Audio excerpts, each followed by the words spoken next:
EA Skate's new playtest is live. We are now getting closer than ever to see the official release of this game. And on top of this new playtest, we also got actual gameplay from content creators all over, very well-known EA Skate content creators, and a lot of it seems very fishy. Now, if you look at all of these videos, each and every single one of them is sponsored by EA in some capacity. Though a lot of them come out and say that they can say whatever they want, they have like full opinionated thoughts on the matter, they're still being paid and provided this game from EA. EA Skate is a game franchise that I completely adore. I have skateboarded ever since I was 4 years old. I've played all the Tony Hawk games, and EA Skate was something so completely different. Skate completely captured what it was like to be a skateboarder. Everything from the controls to the awesome, amazing intro that just allows you to dive super deep into skateboard culture. Everything from the shoes, the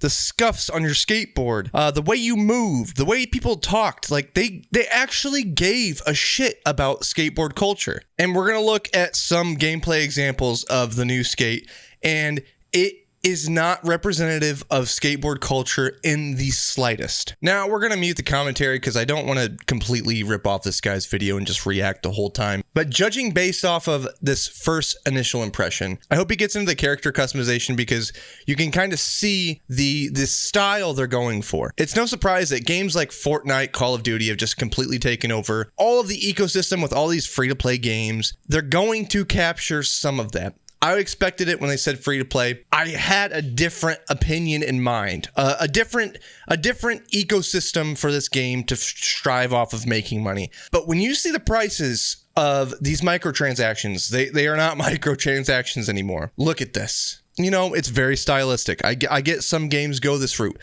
This is not Skate. This is watered down Skate. I'm very, very curious, where did this design choice come from? Because I've read in forums online that a lot of the people did not ask for this in the slightest. And I guess EA's playtesting has been very thorough in asking a lot of questions of what people want to see from this game. This seems to be something completely different than what people asked for. And it just, I mean, this is cursed imagery. This is scary. I don't want to sit here and complain about the game completely. I do want to talk about some good. And I'm going to right now. And I think the thing that really shines in this game is the most important, is the gameplay. It looks smooth. Everything looks buttery. There's now more control than ever. On top of the gameplay is the gameplay loop. It's not just the feeling of the game. Why am I going to be playing this game? What is going to make me play this game for hours on end? Their gameplay loop design choice is nothing but challenges spread throughout the map. And so far, from what I can tell, there is no competitive aspect to this game. In the old games, you used to have Skate, in which you would try to match your friend's trick in 5 tries, so SKATE. That's gone. Death races are also nowhere to be seen in any of the gameplay for any of these videos. Where are death races? Death races were one of the most fun arcadey parts of this crazy open world sandbox, and it is nowhere to be seen. So that just begs the question, what am I going to be playing this game for? Why am I going to be playing this game? It's not realistic enough like all of these skate simulators like Session or Skater XL.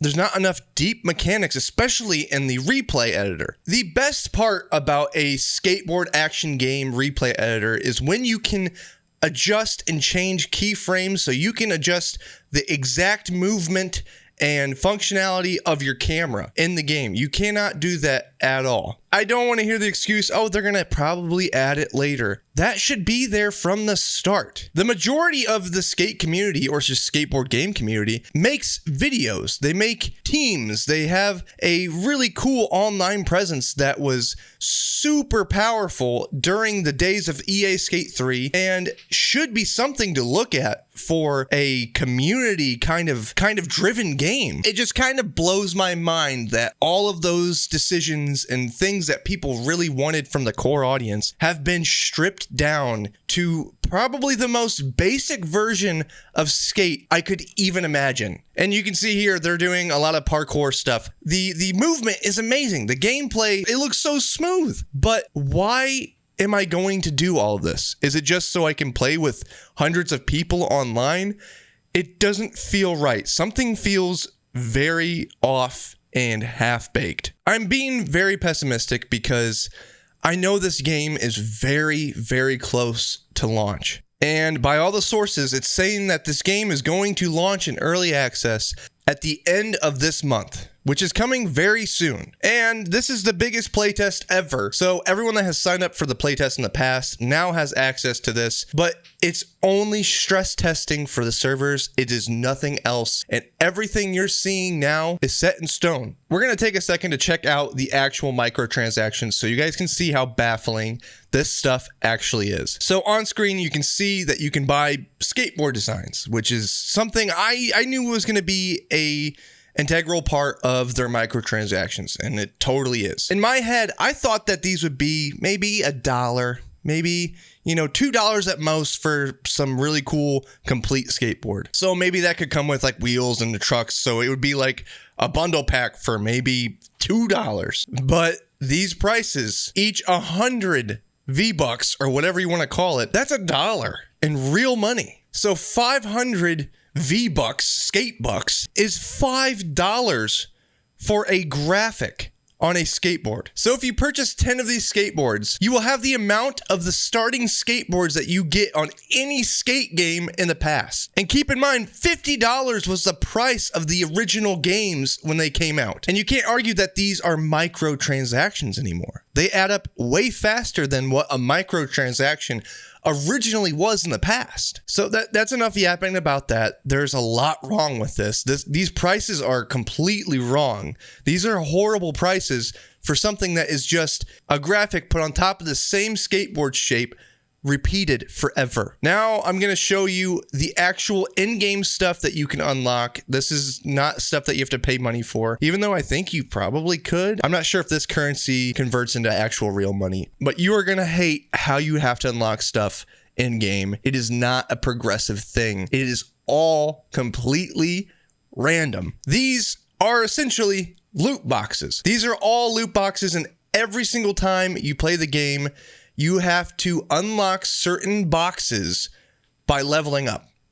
And that's how you unlock gear in this game. It is completely random, and you have to choose from these boxes, these loot boxes. There is no meaningful progression. And yes, I'm going to keep comparing these to the older games because they did it so right. And there's no reason that they can't continue the stuff that they did in the past, but put an online slap onto it. Make it an MMO. Who cares? You can still do the stuff that worked very well in the old games. The old motto, if it ain't broke, don't fix it. Don't try to fix it. Don't try to recreate the wheel. You see, the problem with this kind of progression is it does not hook people enough. If there were some rare items that you actually had to put some money towards, yeah, maybe. I think that would hook people, but that's also called gambling, which is unethical. It is unethical. It is horrible. But this is just a watered down version of gambling, and it is not good for this game. If EA already didn't learn enough from the whole Battlefront 2 fiasco, why are we doing this? And yes, it's just cosmetic, but it is still an integral part of the game that makes you want to play.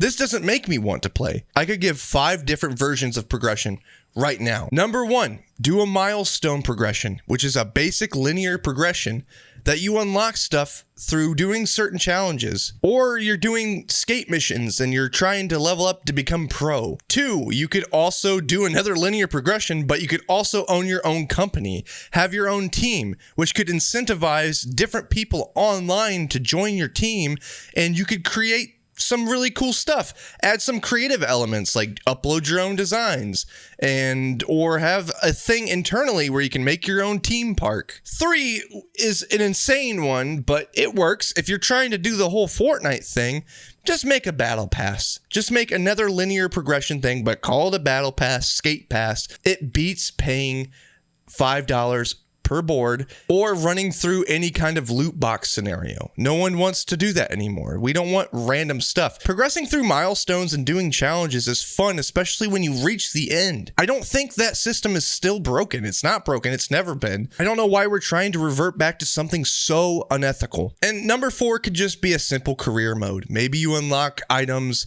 through just doing a career mode, or maybe you just get to pick. Maybe you just get to pick. I don't know. Maybe you can just pick the stuff in the loot boxes and get the stuff. Maybe you don't have to get it randomly. I don't know. Anyway, I'm genuinely curious to hear what the community has to say about this. I've been watching this gameplay extensively and it's not hitting. It is not hitting for me. I can't believe we've waited this long for something so half-baked and watered down. Please let me know in the comments what you guys think. My anticipation went from hyped to completely crushed, and I'm not happy about it. I'm going to be checking out the new Tony Hawk game when it comes out July 11th. So if you guys want to see that, make sure you guys subscribe, like the video, whatever, and I will see you guys in the next one.